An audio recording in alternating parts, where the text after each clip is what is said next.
Hi hello welcome to Isha collections. ఇంకొక మంచి collection మీ ముందుకైతే తీసుకొచ్చేసానండి. ఇవి వచ్చేసి మనకి సెమీ పట్టులో చాలా బాగున్నాయండి. ఇవి పేస్టల్ కలర్, ఈ శారీ మాత్రం పేస్టల్ కలర్ కాంబినేషనే. ఇక్కడ మీరు చూస్తున్నారు కదా, light pinkish colour and with parrot green colour combination అండి. చాలా బాగుంది. ఇలా టోటల్గా మనకి గోల్డ్ కలర్ టచ్తో అయితే మనకి డిజైన్ వచ్చింది. అండ్ నెక్స్ట్ ఇందులో కూడా మనకి బార్డర్ అయితే ఇలా ఇచ్చాడు. అండ్ ఇంకొక కలర్ కాంబినేషన్ వచ్చేసి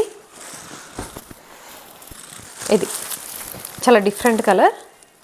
ఎంత బాగుంది చూడండి. మనకి వెడ్డింగ్ సీజన్కి కానివ్వండి, ఫెస్టివల్స్ ముందున్న సంక్రాంతి ఫెస్టివల్కి కానీ చాలా బాగుంటుంది. లేట్ చేయకుండా తొందరగా ఆర్డర్ చేసేసుకోండి. అండ్ ఇంకొక కలర్ వచ్చేసి మనకి parrot green and red colour combination అండి. సో ఇవి మనకి సెమీ పట్టు శారీస్ టైప్లో అయితే ఉన్నాయండి. ఇక్కడైతే ఆఫ్లైన్ స్టోర్లో అయితే చాలా మంచి రెస్పాన్స్ వచ్చింది. ఆల్రెడీ తీసుకున్నారు. నేను ఒక 20 శారీస్ వరకు తెప్పించాను.